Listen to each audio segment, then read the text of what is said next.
ஜாதியை இன்னும் பாதுகாத்திருக்கிற இடைஜாதிகளுக்கு அதிகாரத்திற்கான வாய்ப்புகள் குறைந்துவிடும் என்ற ஒரு அச்சம்தான். தலித் மக்களை தலைமை தாங்க வேண்டும், அவர்களுடைய உழைப்பை சுரண்ட வேண்டும், அவர்கள் எப்பொழுதும் தன்னுடைய அடிமைகளாக இருக்க வேண்டும்.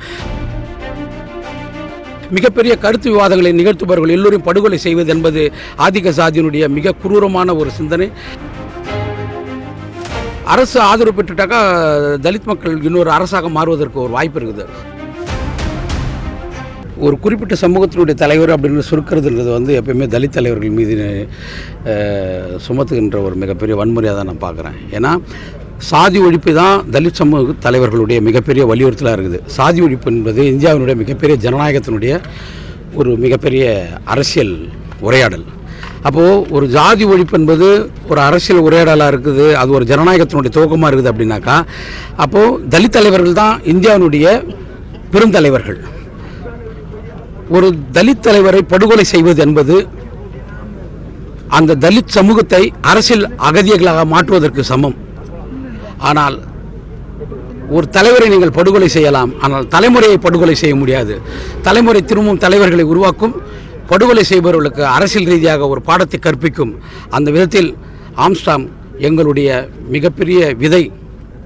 கண்டிப்பாக நாங்கள் அதை அவரோட மறைவுக்கும் சரி, அந்த மருத்துவமனையிலும் சரி, அங்கே அஞ்சலி செலுத்தி வைக்கிறதுக்கும் சரி, அவரோட பயன்பெற்றவங்களோ படித்து மேலே வந்தவங்களோ நிறைய பேர் சொல்லிட்டு இருக்காங்க.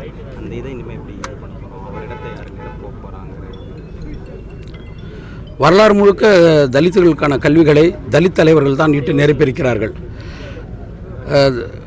உலகம் முழுவதும் ஒடுக்கப்பட்ட அரசியலை பற்றி பேசுகின்றவர்கள் கருப்பர்களாக இருக்கட்டும், இல்லை உலகம் முழுவதும் இருக்கின்ற ஒரு இடதுசாரி தலைவர்களாக இருக்கட்டும், இல்லை அந்த மொழி சார்ந்த தேசிய இன தலைவர்களாக இருக்கட்டும், பாரபட்சம் இல்லாமல் தான் அந்த மக்களுக்கு பணி செய்திருக்கிறார்கள். ஆனால் இந்தியாவில் மட்டும்தான் ஒடுக்கப்பட்ட சமூகமாக தலித் மக்கள் இருந்தாலும் தலித் தலைவர்கள் தான் அவர்களுக்கான அரசியல் கல்வியாக இருக்கட்டும், இல்லை மற்ற எந்த கல்வியாக இருக்கட்டும், அவங்க தான் செய்யணுன்ற ஒரு மோசமான ஒரு முன்னுதாரணம் இங்கே தான் இருக்குது. அந்த அடிப்படையில் மகாத்மா பூலேவாக இருக்கட்டும், இன்று எங்களுக்கு எல்லாருக்குமே ஒரு மிகப்பெரிய எஜுகேஷன் லீடர் தான் ஆம்ஸ்ட்ராங் தலைவர் என்பது. ஒரு அரசியல் தலைவர் மட்டும் இல்லை, அந்த தலித் மக்களுடைய இளைஞர்களுக்கான ஒரு எஜுகேஷன் லீடராக இருந்திருக்கிறாருன்றதில் எங்களுக்கு மாற்று கருத்து இல்லை. ஏன்னா படிக்கணும் தான் அவர் இது வரைக்கும் சொல்லியிருக்கிறாரு ஒழிய வேறு இந்த மக்களை வேறு மாதிரி அணிதிரட்டல. அந்த அடிப்படையில் ஒரு மிகப்பெரிய கல்வியை ஒரு கல்வி சமூகமாக மாற்றணும்னு நினச்சவர் தான் அவர். இவர் மட்டும் இல்லை, தமிழகம் முழுவதும் தலித் தலைவர்கள் தலித்தினுடைய அரசியலுக்காக தலித்தினுடைய கல்விக்காக போராடுகின்ற தீபக் பாண்டியன் வரையும் குறிவைத்து தாக்கப்படுகிறார்கள். இது இந்திய வரலாற்றில் கவனிக்க வேண்டிய ஒரு மிக முக்கியமான விஷயம். ஏன்னால் தலித்துகள் கல்வி பெற்றுவிட்டார்கள், அரசியல் அறிவை பெற்றுவிட்டார்கள். இனிமேல் தலித்துகள் தங்களுக்கான அதிகாரத்தை பெறுவது என்பது மிக எளிமையானது.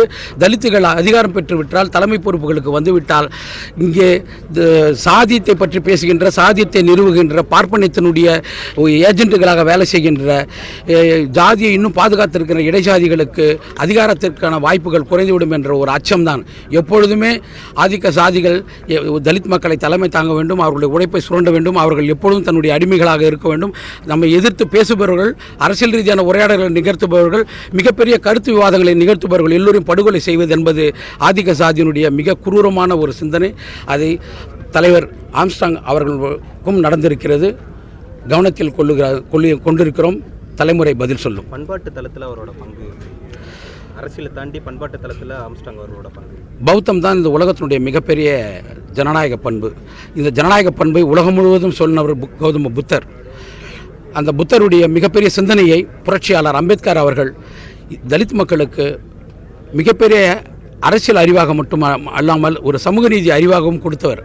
ஒரு சமூக நீதி அறிவை தலித் தலைவர்கள் எல்லோருமே பின்பற்றுகிறார்கள். அதில் மிகவும் தீவிரமானவர் தலைவர் ஆம்ஸ்ட்ராங் அவர்கள். அதனால தான் அவரை நாங்கள் எல்லோருமே பண்பாட்டு தலைவர் என்று அழைக்கிறோம். அரசோட செயல்பாடு எப்படி பார்க்குறீங்க? அவர் படுகொலையாக இருக்கட்டும், தொடர்ந்து இன்னைக்கு நடந்த போராட்டங்களாக இருக்கட்டும், அவரோட இறுதி அஞ்சலி போராட்டங்களாக இருக்கட்டும், இடத்திற்கான போராட்டங்களாக இருக்கட்டும், அரசோட செயல்பாடு எப்படி பார்க்குறீங்க? தலித்தர்களுக்கு அரசு ஆதரவாக இல்லை? எப்பொழுதுமே இல்லை, எப்பொழுதுமே இல்லை. தலித்துகளுக்கு எப்பொழுதுமே கிடையாது. தலித்துகளுக்கு எப்பவுமே அரசு ஆதரவு கிடையாது. ஏன் அரசு ஆதரவாக இல்லை? ஏன்னா அரசு ஆதரவு பெற்றுட்டாக்கா தலித் மக்கள் இன்னொரு அரசாக மாறுவதற்கு ஒரு வாய்ப்பு இருக்குது. தலித்துகள் அரசாகக்கூடாது. வாக்களிக்கின்ற ஒரு ஒரு அரசை உருவாக்குகின்ற ஒரு வாக்காளர்களாக இருக்க வேண்டுமே ஒழிய வாக்களித்து அதிலிருந்து ஒரு அதிகாரத்தை உருவாக்குகின்ற தலைவர்களாக மாறக்கூடாது என்பதில் அவர்களுக்கு மிகப்பெரிய சிந்தனை இருக்கிறது. அதுதான். செய்திகளை உடனுக்குடன் தெரிந்து கொள்ள உடனே சப்ஸ்கிரைப் பண்ணுங்க.